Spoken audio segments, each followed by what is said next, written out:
Hello friends, my name is Steve Guttenberg and I am the Audiophiliac and I am into vinyl. I am really into playing records, especially over the last couple of years, meaning last 2 years. I don't know, I just keep playing more and more vinyl in my off hours when I'm just listening for myself. And for my reviewing career, I've been reviewing a lot of very expensive phono cartridges over the last 6 months or last year or so. And I thought, it's about time I review a very affordable turntable. And I picked this one, the Monolith by Monoprice belt drive turntable. It is $249. That counts as solidly affordable. And it comes with a great phono cartridge already pre-mounted, the Technica AT-VM95E moving magnet cartridge. And by the way, before I forget to say it, the head shell is removable, so it's easy to swap out cartridges on this turntable. But anyway, it's a belt drive turntable. The platter is a cast aluminum platter. You just never see that in turntables at this price, or it's not common. Comes with a nice felt mat on top of the platter. The motor pulley is metal. Now I see a lot of turntables that are more expensive than this one with plastic motor pulleys. This one is, I think, brass. Beautifully machined. The tone arm has a carbon fiber tube, or at least it looks like carbon fiber. I'm not sure that it actually is. But the bearings, which are way more important than the look of it, feel really good. A lot of inexpensive turntable bearings, you touch the arm and you can almost feel the bearings rattling a little bit. No, not this time. Bearings feel very smooth, no slop, no extra play in those bearings. Oh, the other thing that really surprised me was how smooth the cueing is, meaning when you lower the cueing lever, the arm just floats down on the Monoprice turntable. On a lot of affordable turntables, you lower that cueing arm and the arm just goes crashing down into the grooves. Not on this one. In terms of very useful features, this turntable has a built-in moving magnet phono preamp. Now, a lot of affordable turntables do, but they don't usually sound that great. This one actually sounds very, very passable. I don't think you would need to upgrade a phono preamp unless you're really going into using better phono cartridges than this one. Now, the turntable is equipped with Bluetooth, meaning you can stream wirelessly your records to a Bluetooth headphone or Bluetooth speakers. A rarely seen feature on a turntable. This turntable has a USB output. I'm just going to take a second to talk about turntable setup, which was pretty straight ahead except for two snags. The first one was the anti-skate device, which is a tiny weight that hangs literally by a thread off of the back of the arm. I've seen many other turntables use a similar anti-skate approach. But the thread was so fine and so tiny that I just couldn't see the loop where you attach it to the arm. So I asked Mrs. Audiophiliac to help me with that. She did it no problem. And then I encountered snag number 2, which was a bit, let's say, more perplexing because it seemed so straight ahead. I needed to attach the belt, this is a belt drive turntable after all, to the motor pulley. And I did that, no problem. But when I turned on the turntable and made the platter turn, the belt immediately fell off the motor pulley within seconds. Okay, so I did it again. Just took my finger, wrapped it around the pulley, hit the motor switch, and again, the belt fell off. So I did this 3, 4, 5 times, kept doing the same thing. The solution to the problem was very straightforward once I figured it out, which was to reposition the belt on the inner rim of the platter because it was too high. Every time it fell off, it was because the belt was too high on the platter itself, so it was pulling it up and therefore off the pulley. So I needed to reposition the belt on the inner rim lower down. I'll put up a picture as to what that looks like, the before and after, and you'll see what I'm talking about. But anyway, once I did that, smooth sailing. So anyway, that was it for turntable setup issues. So on a lot of budget belt drive turntables, to change the speed, let's say from 33 to 45 RPM, you need to manually move the position of the belt on the motor pulley. It's a pain in the ass, but not so on the Monoprice turntable. You change the speed with a knob right there on the front of the plinth. Easy peasy. Nice. When you buy from Monoprice, they have a 30-day return policy and the warranty runs to 1 year. Now, I had mentioned earlier that the Monoprice turntable comes with a built-in phono preamp that, yes, it is defeatable. So I wanted to try something. I had, over the course of this review, I was using the Emotiva TA2 integrated amp, which is $995. I didn't have an A2 on hand. And it has a built-in phono preamp. So I was trying to decide what sounds better, the Emotiva's phono preamp or the Monoprice Turntable phono preamp. And I was doing the back and forth switch. And you know what? Actually, the Monoprice Turntable's built-in phono preamp was clearer sounding than the Emotiva. It just worked out that way. And I was very pleased about that, meaning don't get weird about having to upgrade to an external phono preamp unless you plan on radically improving the cartridge that you're using in this turntable. In other words, with the standard cartridge, no problem, stick with the built-in phono preamp in the Monoprice Turntable. So, you know, when it was finally time to actually start listening to this turntable, I was a little nervous because I liked the build of it so much, but would it sound any good? Because the truth is, a lot of affordable turntables don't sound that great. They can sound thin and hard and anemic and lacking in bass, and they're not that much fun. And I'm concerned that when people are just getting into vinyl and that's their first experience with a typical budget turntable, it's a turnoff. You know, it doesn't sound that good. And they'll go, this analog thing is BS. I'm going to go back to digital. So I really want your first exposure to analog to be a very positive one. And this turntable, the Monoprice Turntable, delivers. The sound is anything but thin. It's actually kind of rich and warm and inviting.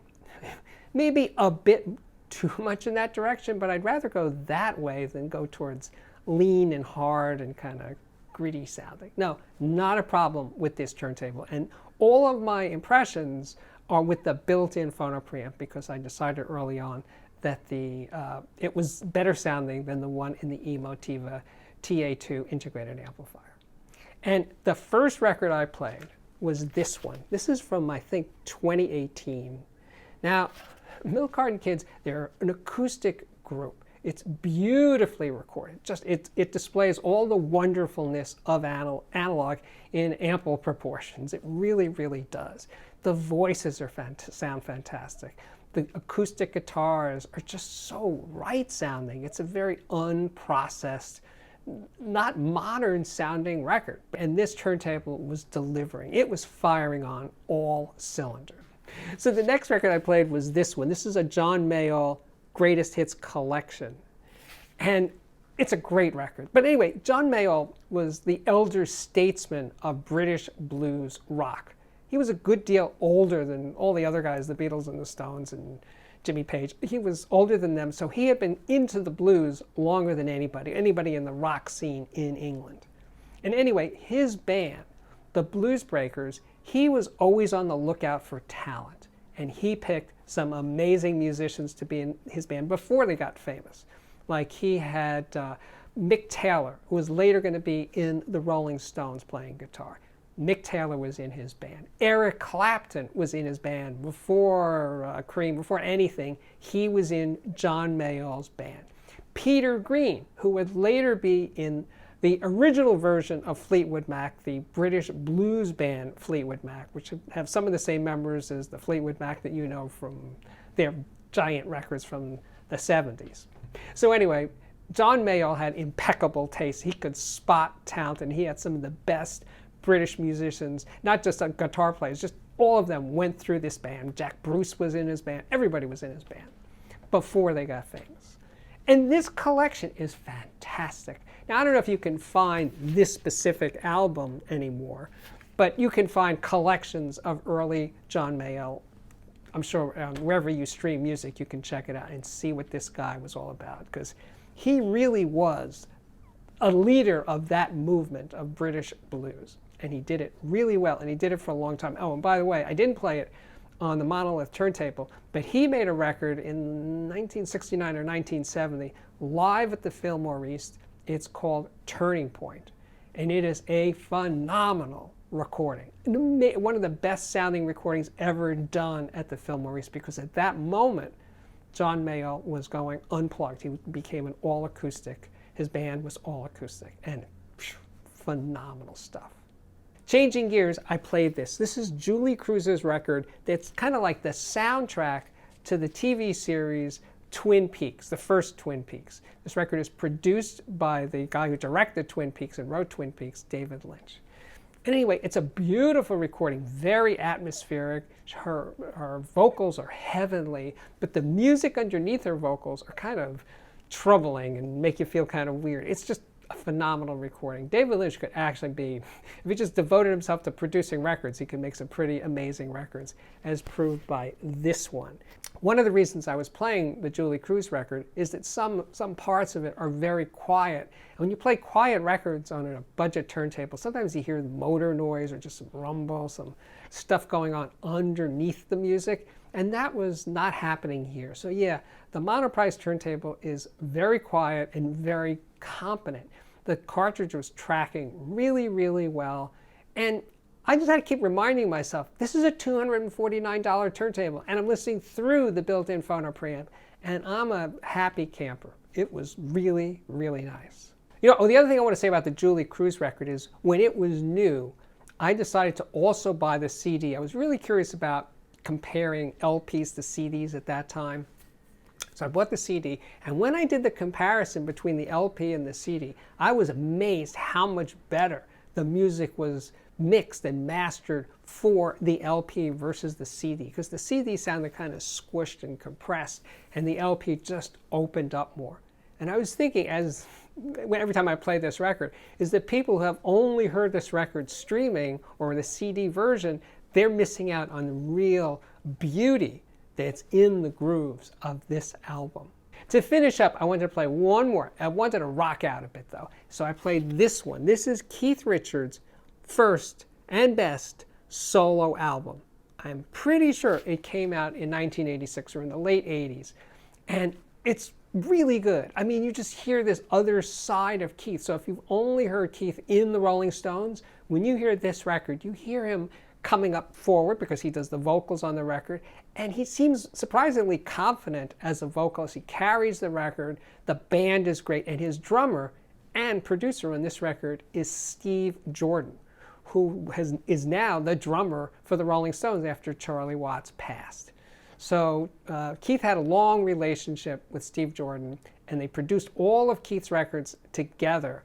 So yeah, I'm playing this one, and I'm inching it up louder and louder, and I'm playing it and thinking, yeah, this Monoprice turntable is doing it for me. I don't feel like I'm slumming. Maybe that's the best way to say this. No, the Monoprice was pulling its weight. It is a great entry-level turntable. I think if you're just getting into vinyl and you want to have something decent without breaking the bank, this is the one to get. Of course, there are other affordable turntables that are pretty decent, namely the U-Turn Orbit Basic, which is $199.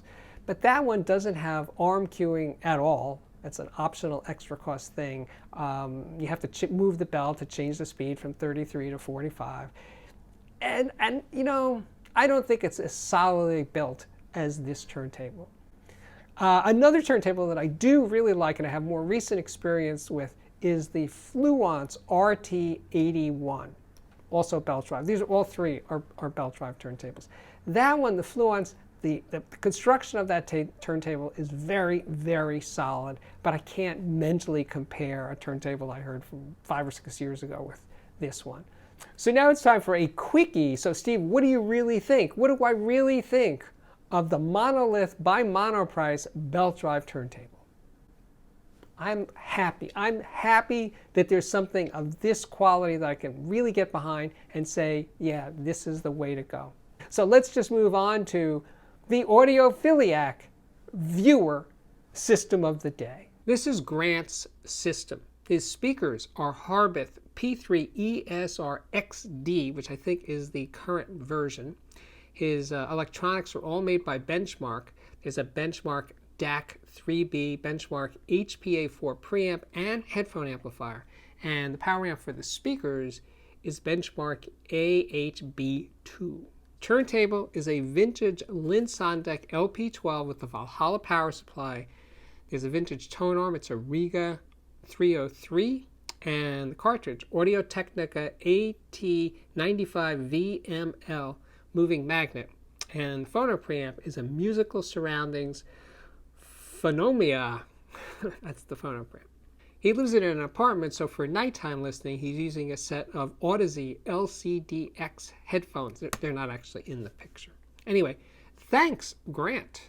Okay, so we are back. My name is Steve Guttenberg, and it's true. I am the Audiophiliac, except no imitations, and some of you know what I'm talking about. Anyway, 2023, I gotta say, is shaping up to be, right from the get-go, I have some really strong reviews in the works. I have another Class D amplifier that I'm absolutely head over heels in love with. I'm reviewing the Vandersteen 2CE Signature 3 speakers. Now I go way back, over 40 years back with Vandersteen speakers, and it's been a while. It's been a long while since I've reviewed one. And this one is knocking me out. I am blown away. And I don't usually use that word. I don't usually say I was blown away. This case, I was blown away by these speakers. So that's coming up, and a couple of other really strong products in the pipeline. So if you're enjoying these videos, if you keep coming back to the Audiophiliac show again and again and again, I'd like you to consider joining my Patreon. To do so is really easy. The address is on the screen. Look around on my Patreon site and see what you think. See if it's there for you. And by the way, Patreon accepts payment in dollars, pounds, and euros. And yes, I have patrons all over the world, and I speak to some of them every month at the beginning of the month. And it's one of the best things about having this channel is that there's this outreach to the audiophile community literally worldwide. In any case, yeah, my work here is at last complete. Thank you again, sincerely, from my heart. Thank you again for watching, and I really, really do hope to see you back here again very, very soon.